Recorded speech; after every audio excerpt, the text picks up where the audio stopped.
Bueno, yo llevo tantos años en publicidad que si hablamos de los principios, yo tengo por ahí un poco, pues haciendo como siempre un poco de juego de palabras, pues que empecé con estilo, luego estuve en medio de todo, y por fin pues fui creativo, primero en Danis, luego me subí al tándem y a partir de ahí, pues con Joaquín Lorente, que me contactó en una entrega de premios Control, pues montamos MMLB y Ricardo Pérez, que de eso ya hace 30 y bastantes años, y que, bueno, pues es el origen de la agencia actual, Ricardo Pérez Asociados, que ha dado mucho de sí, aunque ahora realmente con el coronavirus ya se nos está inoculando el mal del negocio en general, ¿no? Pero bueno, pues ahí no sé, o sea, son eso, pues 4 décadas de trabajo en los que se incluyen unas etapas en los medios, como planificador de medios, como director de medios, en CIESA NCK, en distintos sitios, pero para por fin pues hacerme director creativo primero en Danis, aunque allí se llamaba jefe de redacción todavía, y pasé a ser director creativo en Tandem al subirme, lo digo con intención, al Tandem, porque ya estaba montado por Paco Torres y sus muchachos, es decir, que realmente era él el líder. Y bueno, pues me llamaron. Fui el único que no estaba en Danis en ese momento, pero me recuperaron para la dirección creativa de Tandem, que en su día, en los años 70, pues fue la agencia puntera, como supongo que detectó Joaquín Lorente y vino con ocasión, como digo, de una entrega de premios y bueno, pues me propuso montar un MMLB castizo, le llamo yo, y en efecto, pues hicimos una cosa más a mi imagen y semejanza que solo a lo de MMLB, porque no tomé además algunas de sus características fundamentales, como era pues el no cursar medios. O sea, nosotros seguimos cursando medios, o sea, teníamos clientes, la mayoría, que les gestionábamos tanto la planificación como la compra de medios, pero digamos que las esencias creativas sí eran coincidentes y que realmente yo he sido un admirador de la creatividad de Lorente y de Miguel Monfort, pues hasta las cachas, vamos, o sea que realmente y sigo siéndolo. Y nos llevamos muy bien, pero en 5 años, una cosa así, la cosa se terminó porque la conexión Barcelona-Madrid no era muy fluida y bueno, pues preferí quedarme con todas las acciones, aunque ese es un resumen económico que es lo de menos, con toda la responsabilidad de tirar para adelante en la agencia y que bueno, pues ha producido estas décadas de creatividad pues ya muy orientada a las marcas, al desarrollo de una serie de clientes y que pues, con muchos éxitos y algún que otro fracaso como todo el mundo, claro. Eso es inevitable, ¿no? Es parte de Sí. la vida. Forma parte, ¿no? Y Claro. además dicen que los fracasos son los que te enseñan a triunfar, ¿no? La forma más rápida, más dura también, pero más rápida de aprender, desde luego. Por lo que me comenta Ricardo, MMLB era una agencia más enfocada a lo que fue después, ¿no? Más moderna, incluyendo medios, por ejemplo, nos decías. Era un enfoque más No, moderno. no, pero MMLB no hacía medios. Es decir, una de sus características es que no hacían medios. Y ellos lo llevaban muy a gala, precisamente porque, bueno, pues se diferenciaban de las grandes agencias en que ellos no dependían, digamos, de la economía que te facilita el medio. Es decir, no dependía de que los medios pues te gratificaran o te dieran rappels o lo que sea. Pero tengo que decir que en nuestro caso, en Madrid, eso era muy difícil porque realmente estaba todo el mundo muy acostumbrado al sistema y yo mantuve la relación con los medios, o sea, medios más creatividad, y que además fue fundamental. El desarrollar nosotros los medios también fue fundamental en algunas de esas campañas comerciales tan tan importantes y tan efectivas como hicimos en los 80. Sí, te iba a preguntar ahora por ellas, de hecho. Bueno, pues venga, pregúntame y si así lo vamos. Claro, porque sistematizando. Todo esto, al final, lo que marca una agencia es el trabajo que sale, ¿no? Hablábamos, éxitos, fracasos, son las piezas, las campañas.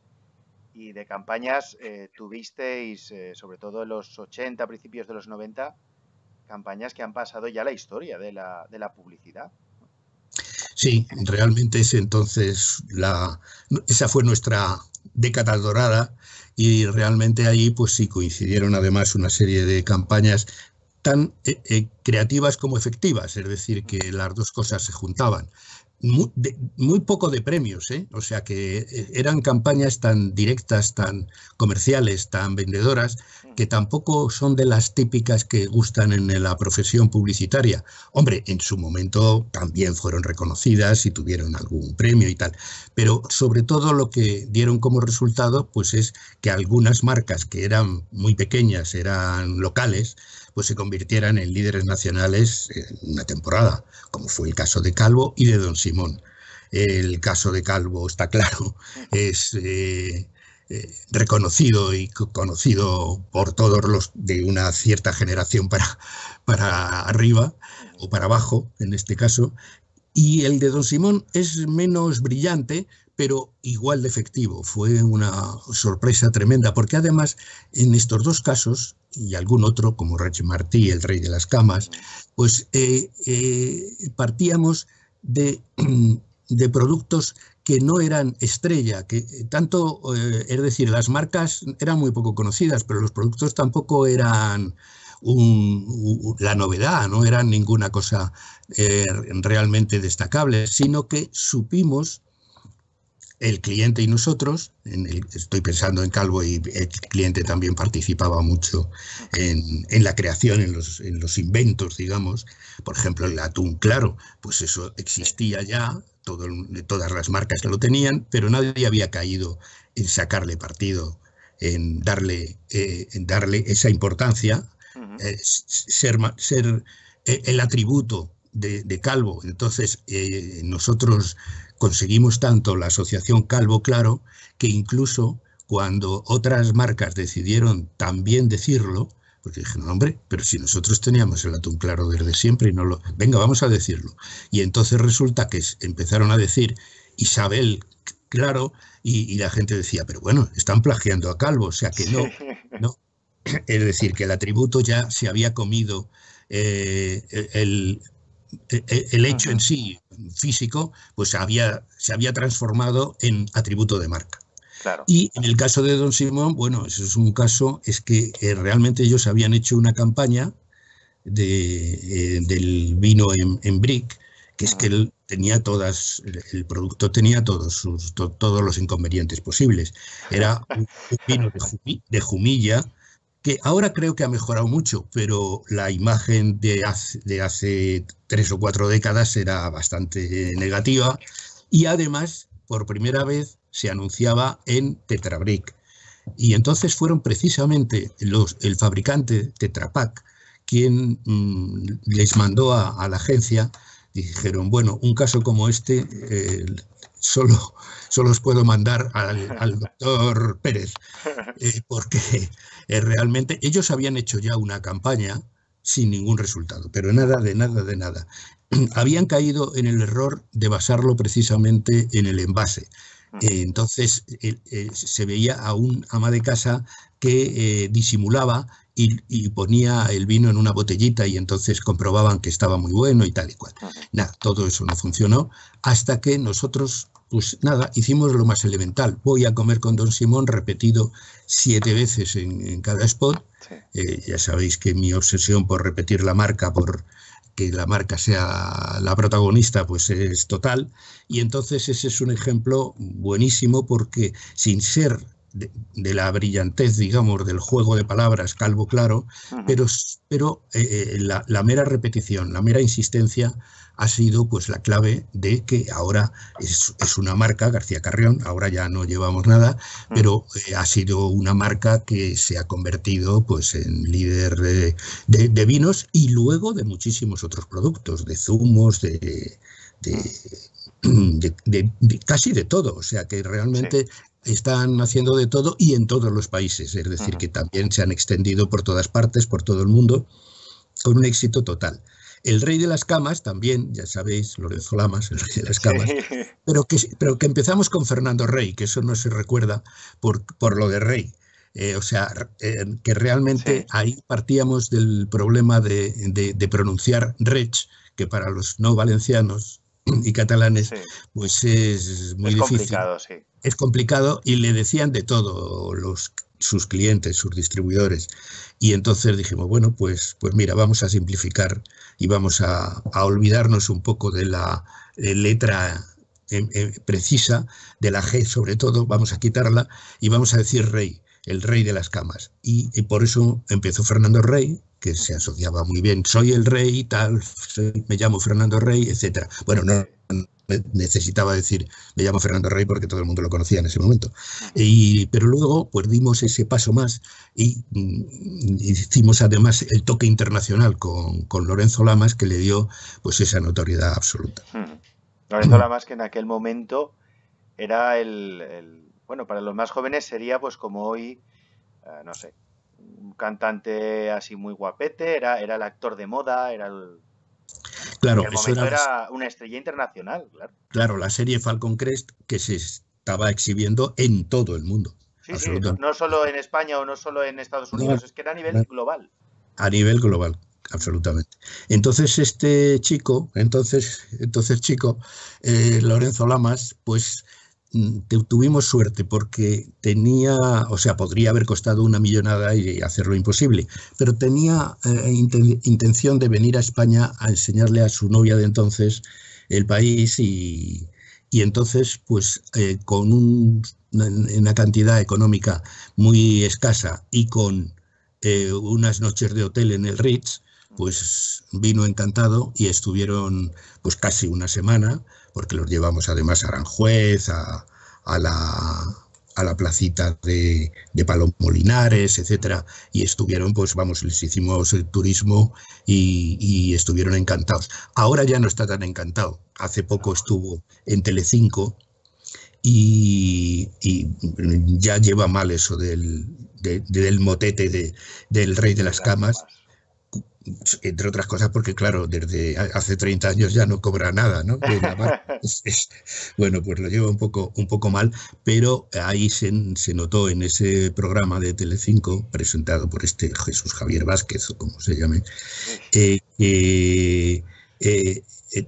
en España todavía, por lo que se les recuerda, es por la campaña, porque después de varias referencias de Falcon Crest y no sé qué y no sé cuántos, preguntaron a los asistentes, que entonces se hacían los programas con público, claro, no como ahora, y lo que dijeron es el rey de las camas, todo el mundo como la referencia, aún para mal para él, porque, bueno, pues no es ahora ya la imagen a lo mejor que quiere dar, o al contrario, que ya le gustaría que seguir siéndolo. Que siguiera. El rey de las camas.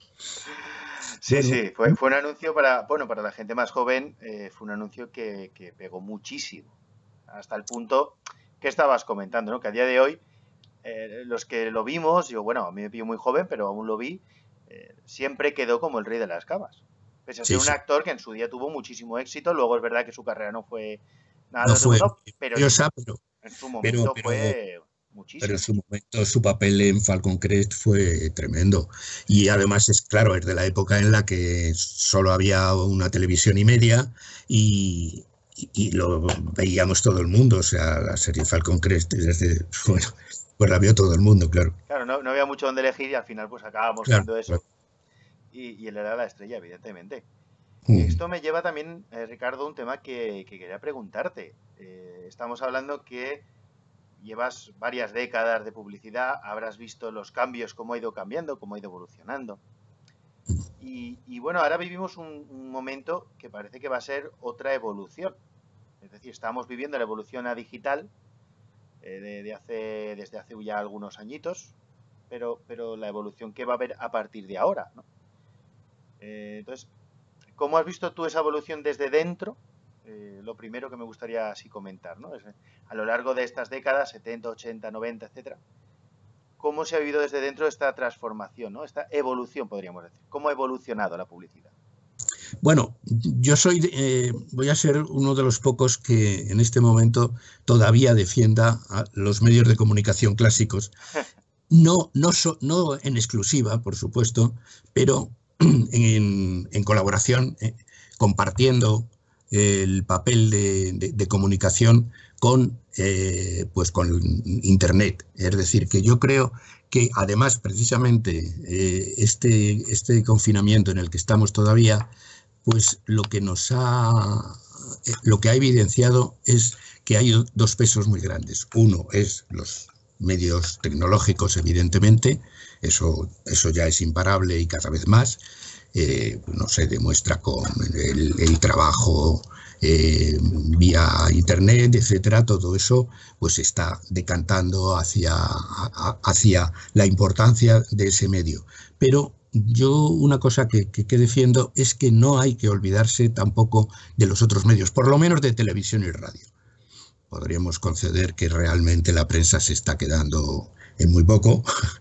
El papel de la prensa, nunca mejor dicho, es mínimo, pero en televisión y radio no hay más que ver. Ahora que estábamos en casa, todos en casa, pues bueno, la cantidad de horas que se han visto de televisión y se han oído de radio, pues vuelve a ser brutal. Es decir, que realmente, bueno, cuando hay más salidas a la calle y cuando hay mucha distracción, pues a lo mejor no es tanto.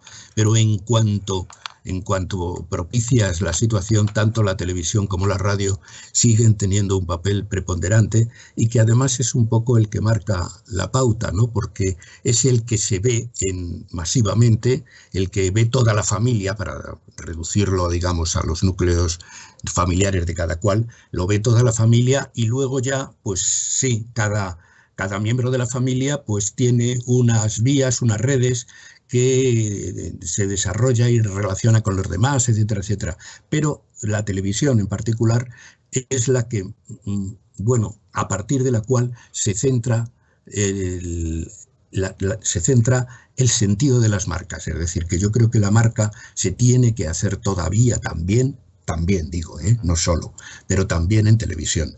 Tiene que haber esa impronta general para todo el público de la televisión, porque además una marca tiene que convencer a sus posibles clientes y a todos los demás.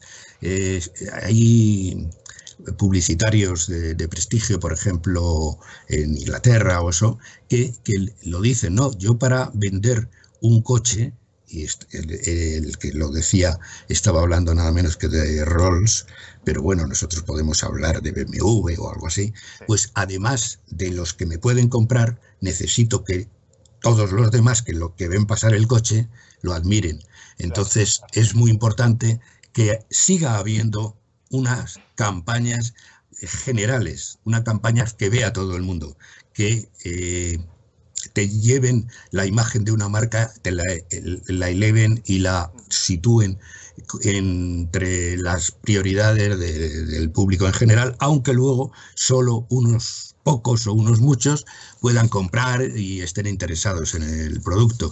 Es decir, que yo creo que una de las cosas que yo lamento, porque además desde el punto de vista de las agencias que llevamos clientes más o menos pequeños, nacionales, pues se ha notado mucho la gente que ha dejado de hacer televisión o radio para hacer solo internet. Es verdad que es mucho más barato, pero se está olvidando de que la marca la hizo con televisión y algún día pues se irá perdiendo esa fama, esa notoriedad que le dio la televisión y tendrá a lo mejor que ir deprisa y corriendo a recuperarla con una campaña. Hay gente que lo está haciendo. Se ve que hay firmas que hace muchos años que habían dejado la pantalla, por así decir, la gran pantalla pequeña, y han tenido que recuperar. Hay campañas de recordación ahora de algunas marcas que en este momento no recuerdo, pero que están diciendo, bueno, aquí hay que echar un poquito de leña al fuego porque se nos está acabando el fuego. Sí, además has tocado un punto que yo alguna vez he pensado. En Internet está muy bien porque puedes segmentar muy bien el público y dirigirte exclusivamente, pero siempre he pensado justo lo que acabas de decir. Pierdes a un público potencial que a lo mejor hoy no lo es, pero podría serlo. Claro. Sí, y además es importantísimo. Eso, claro. Eso por un lado. Y por otro, eso otro que te digo, y me baso en cosas que han dicho gente de mucho nivel desde otros países, es eso, que además o sea, las marcas tienen un prestigio o tienen una consideración dependiendo también de los demás, de los que no la van a usar. Exacto. Es decir, que también hay que crear esa imagen de marca para todos, para que esa valoración pues sea común, sea general, y eso es lo que te permite, sobre todo en productos que pueden ser envidiables, ¿no? Como un coche, es decir, eso no se produce a lo mejor con un producto de alimentación, pero con un coche y con un producto de ostentación, por así decir, es imprescindible que los demás también lo valoren. Sí. Y eso no se consigue, claro, no se consigue porque además no nos interesaría dirigirnos por Internet a todas las capas, a todo el público, porque entonces llegaría a ser, ya no sería económico, ya no sería adecuado. Claro. Entonces, por eso, son valores y sistemas distintos que yo creo que hay que combinarlos muy bien. Sí, que son perfectamente compatibles y que haciendo un buen estudio y una buena campaña se pueden mezclar y se pueden unir y seguramente el resultado sea mucho más grande. Evidentemente. Hablando de esto, me gustaría que nos comentaras desde tu punto de vista siempre. ¿Cómo crees que puede ser el futuro de la publicidad? Porque vivimos en un momento de muchísima incertidumbre. Es algo que no se había vivido.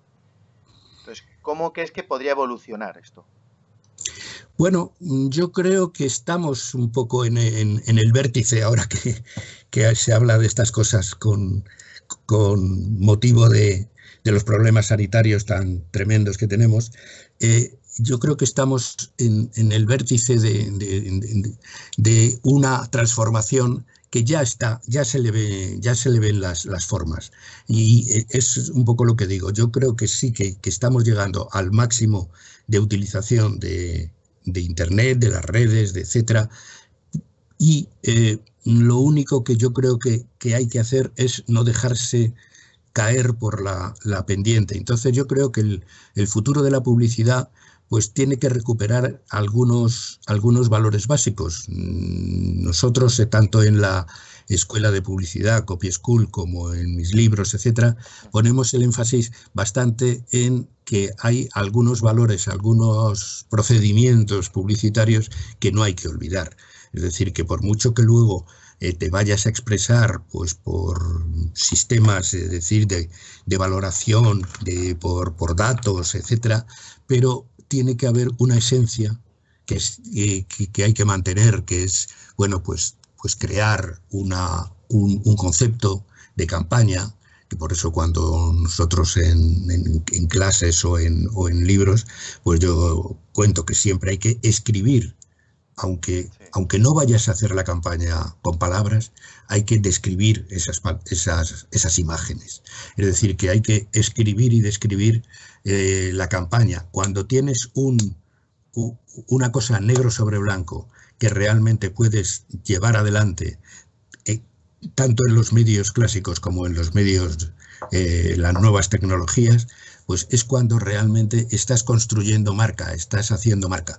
Claro, la mayoría de los casos que se están viviendo ahora, pues es que ya la marca la tenían construida y bueno, pues entonces se pueden permitir hacer muchas campañas muy dirigidas, que son más económicas y más directas y a lo mejor más vendedoras, porque realmente van a tiro hecho, pero porque están partiendo de que son conocidas ya de antemano y que se han hecho conocidas a través de la televisión sobre todo y en general de los medios de comunicación. Claro, claro, evidentemente no es lo mismo partir de cero que cuando ya tienes un recorrido histórico. Exactamente. Entonces se da mucho, sí, se da por hecho que bueno, pues que están ahí las marcas, ¿no? Joder, pues que sabemos cómo algunas marcas las hemos hecho completamente desde cero, en efecto, como decías tú, desde cero, pues sabemos de la importancia que tiene un concepto publicitario bien desarrollado en medios que llegan a todo el mundo y que, bueno, pues que eso hay que mantenerlo, hagas luego lo que hagas con ello. Es decir, que evidentemente son muchas las maneras de llegar, que tampoco son nuevas. Es decir, que a mí me llama la atención, por ejemplo, sectores de la publicidad, como son los eventos, que es una cosa que ha habido toda la vida, pero es verdad, ahí tengo que reconocer una cosa, que los publicitarios de agencia siempre despreciábamos un poco una labor que ahora se valora muchísimo. He visto por las revistas de publicidad que hay cientos de empresas dedicadas a eventos y ya las sofistican, les dan pues un valor como agencia, digamos, con estrategia, con conceptos que lo hacen más vendible, claro, y que supongo que les permiten cobrarlo mejor. Y es verdad que tienen una labor muy importante porque eso pues suscita, digamos, o sea, es muy vendedor cara sobre todo a la distribución, al propio personal. Y eso, es decir, toda la publicidad que se está haciendo ahora, vía Internet, vía eventos, vía cualquiera de estos sistemas, es sobre todo muy vendedora, es muy de marketing. Es decir, yo, mira, podemos sacar una conclusión. Yo creo que nos está ganando a los de publicidad pura, a los publicitarios, nos está ganando el marketing. El marketing, ya sé que la publicidad entra dentro del marketing, pero si lo supiéramos aislar, lo pudiéramos aislar, pues una cosa sería el marketing, dirigido y dominado, lógicamente, por el propio anunciante, por los departamentos de marketing del anunciante, y otra cosa sería la publicidad pura, la publicidad de marca, la publicidad de creación de imágenes.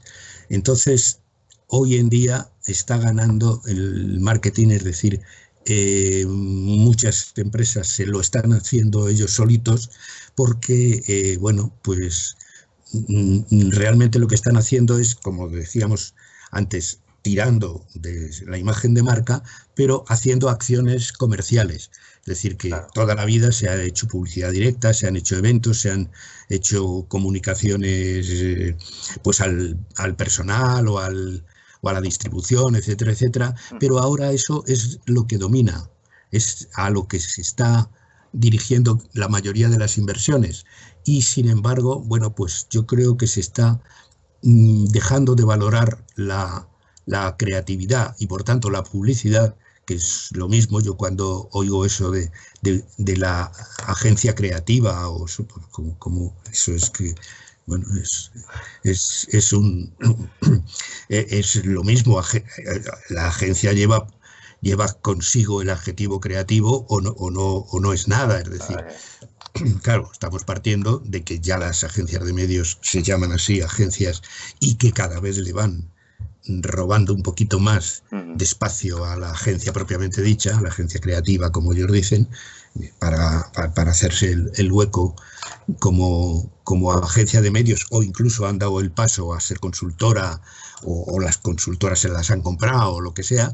Y entonces la creatividad yo creo que tiene que sentarse un poco a pensar, cuidado, que me están comiendo el terreno por todos los lados, por el propio anunciante y por la diversidad de elementos, digamos, que hacen comunicación sin ser exactamente publicitarios, sin ser exactamente creativos. Sí, de hecho, estaba pensando conforme hablabas y me recordaba una conversación que tuve con un conocido hace poco.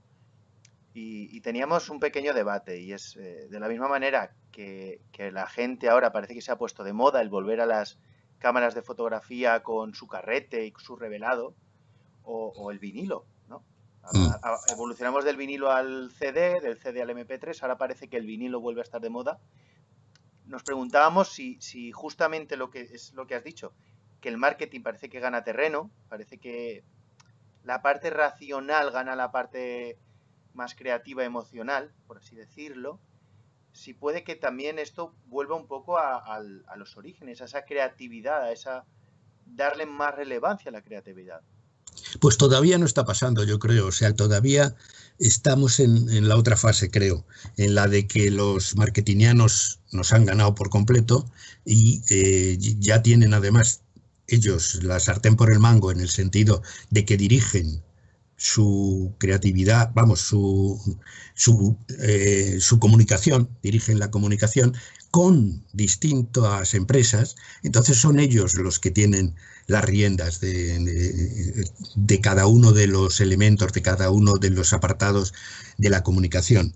Y sin embargo, hace muchos años, era un poco la agencia la que estaba por lo menos proponiendo, no digo que siempre se comprara, digamos, la idea, pero estaba proponiendo la estrategia. Ahora, curiosamente, aunque pues se han inventado nuevos puestos en la publicidad que lo justifican, pero es cuando menos se está, yo creo, contribuyendo al marketing en contra de lo que se pueda creer, porque realmente es que un anunciante es que te puede elegir una empresa que le haga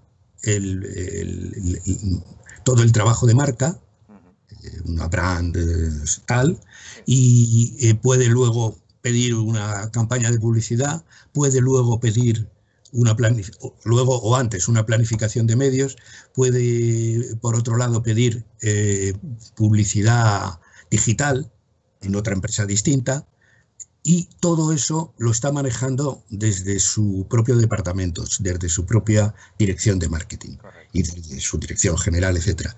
Entonces, las riendas las ha tomado totalmente el departamento de marketing del anunciante, y un poco, pues, bueno, pues ya la agencia no es un consultor tan importante para él, porque, bueno, pues está dividiendo en muchas empresitas su colaboración y su creatividad, vamos, su comunicación.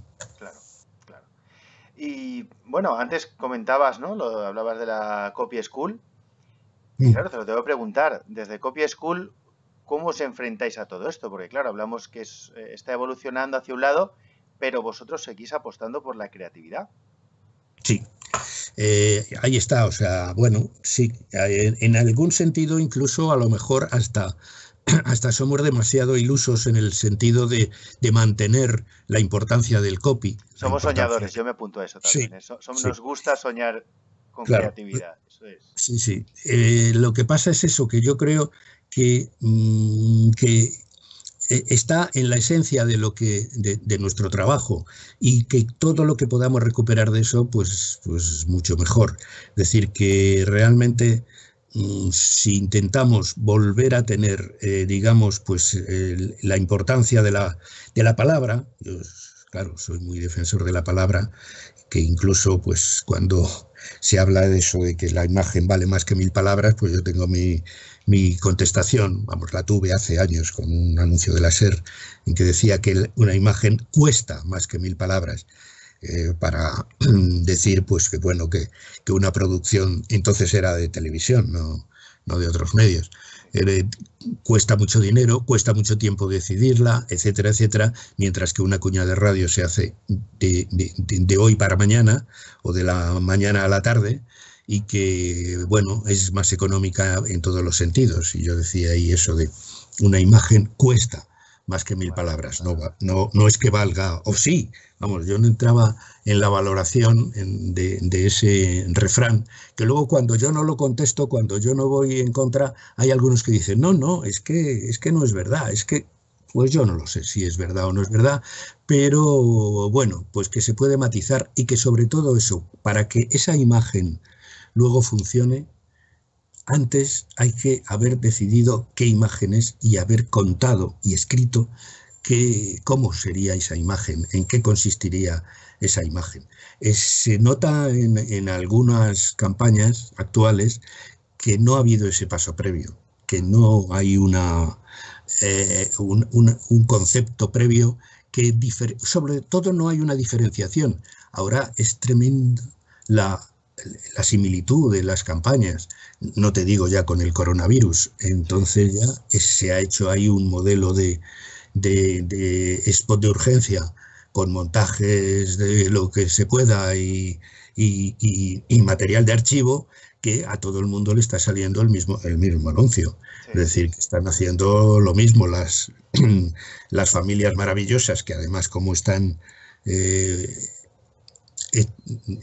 plasmadas en material de archivo, pues normalmente huelen a extranjeras totalmente, claro, porque nos basamos en bancos de imagen que vienen de fuera, y entonces nos están dando pues un poco pues los mismos anuncios uno tras otro.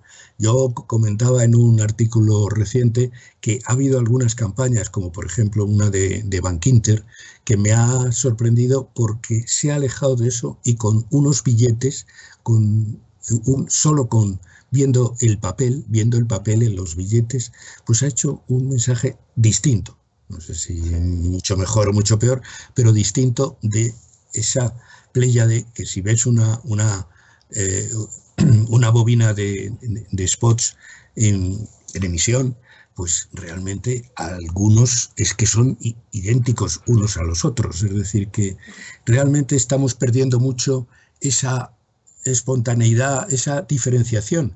Incluso creo que estamos perdiendo anuncios que a lo mejor estéticamente o filosóficamente no sean tan correctos, no sean tan lo que se lleva, no sea tan, pero que alguno se atreva.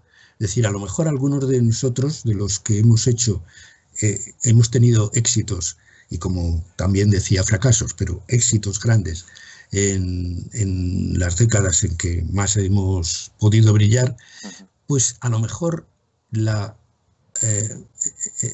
importante era que hacíamos una cosa distinta. Es decir, cuando yo, para anunciar un atún, cojo a dos señores, bueno, el propio director de marketing de aquel momento dijo, pero ¿y no va a salir ninguna ama de casa? Entonces la cocina era solo de la mujer, claro.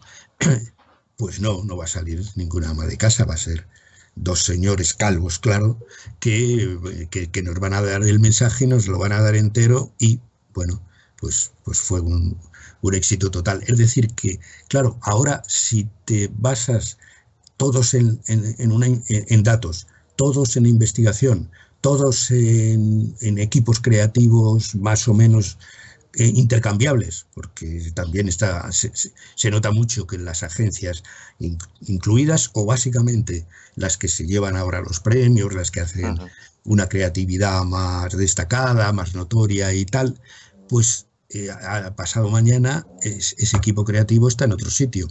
Es decir, que bueno, realmente faltan a lo mejor esas individualidades un poco a su aire, que nos den de vez en cuando pues una campaña totalmente distinta. Alguien que encuentra lo que luego hace unos años se llamó el estilo español, que de español no tenía nada porque no era típico español, porque era el spot, lo que pasa era típico español porque era 20 segundos y los demás hacían 30 y 60 segundos. Pero realmente eso marcó una época y marcó una tendencia. Otros como nosotros, como La Casera, como Schweppes, etcétera, hicimos cosas distintas. Y eso yo creo que es bueno para la marca que lo hace y para la publicidad en general. Porque si no hay picos, si no hay destellos creativos, pues realmente se adocena la comunicación y se hace todo pues muy normal. Quizá muy bien hecho, pero Sí, pero muy plano, muy plano, bueno, muy parecidos unos claro, a otros. nunca vas a pasar del bien, por muy bien que esté hecho, siempre Claro, será bien, sin más. claro. Yo siempre decía cuando tenía así más clientes a los que decirles eso, que vieran el spot en un bloque, no lo típico que presentamos al cliente el spot solito y se juzga con todo detalle. No, hay que montarlo en un bloque publicitario y aún así no te estás haciendo a la idea de cómo lo ves luego en tu casa, en el televisor o en otras pantallas. Pero por lo menos compararlo y meterlo, porque entonces se darían cuenta cuando estos, por ejemplo, estos spots típicos de ahora de la pandemia, pues bueno, si los pones, es cuando los pones juntos cuando dices, anda, pues este es igual que el otro. Vete tú a recordar la marca de cada uno de esos. Yo, vamos, decía yo en un artículo reciente, reto a que alguien recuerde la marca de este tipo de mensajes, estos que dicen que saldremos mejor y que no sé qué. Bueno, ya si hablamos de la campaña de que salimos más fuertes, ya sería meternos en política. Sí, la publicidad institucional yo creo que es cosa aparte también. Sí. Es completamente aparte. Hablando de todo esto, me has recordado una lucha, una pequeña lucha que llevo yo, que es la figura del copy. La figura del copy que parece que de un tiempo a esta parte han salido como champiñones cursos ponen de copywriter y demás, pero estaba como muy enfocado a la venta. Y se ha perdido esa figura del copy que conceptualizaba, que bajaba ideas, que era un poco esa creatividad de la que hablábamos, ¿no? Pues yo me temo que está ocurriendo algo, y es que hay, como hemos dicho al hablar de otras formas de hacer publicidad, que no son los medios clásicos, pues hay mucha gente que realmente es que no es publicitaria. Para empezar dicen publicista, o sea que señal de que no están dentro. Es decir, no quiero decir que haya que decir publicitario, pero los publicitarios lo decimos así, es una manera de reconocer, de conocer. Es como al que lo es. Los Rolling o los Stones, ¿no? Exactamente, o sea que es, así. bueno, que sí, es un código de comunicación nuestro que dices, anda, ¿y por qué dices que es publicitario y no publicista? Pues no, yo no lo justifico. Lo que sí sé es que el que dice publicitario seguramente lo es, porque sí. Vive o bebe de las formas de entender la publicidad, y el que dice publicista, bueno, pues están diciendo publicista muchísimos de los jóvenes y no tan jóvenes que están haciendo ahora publicidad, sobre todo publicidad en medios tecnológicos.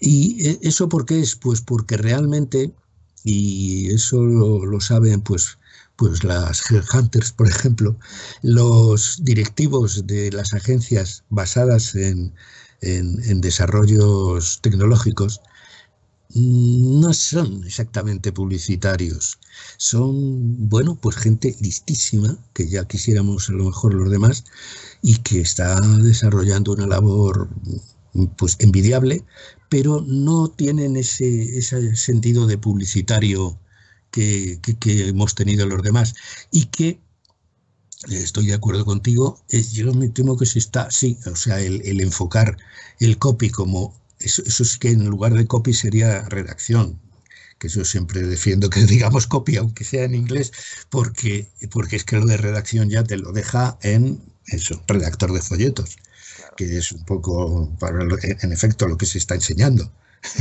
a redactar folletos y cosas similares, ¿no? Uh-huh. Pero vamos, yo creo, nosotros vamos a seguir hablando del copy cada vez más. Tenemos pendiente, por ejemplo, tenemos previsto hacer una cosa con duplas, es decir, copy director de arte, que es una manera también de definirlo, porque una de las males de ahora es que compran uno para las dos cosas, sí. ¿No? Como tú sabrás más, sí, lo he visto, sí. Sí. Lo he visto. Dicen, bueno, que me haga las dos cosas. Claro. Y al final dicen aprendiz de mucho, maestro de nada, ¿no? Exactamente, no hay esa. Si es que además yo creo que el copy y el director de arte son dos animales distintos, con perdón de lo de animales.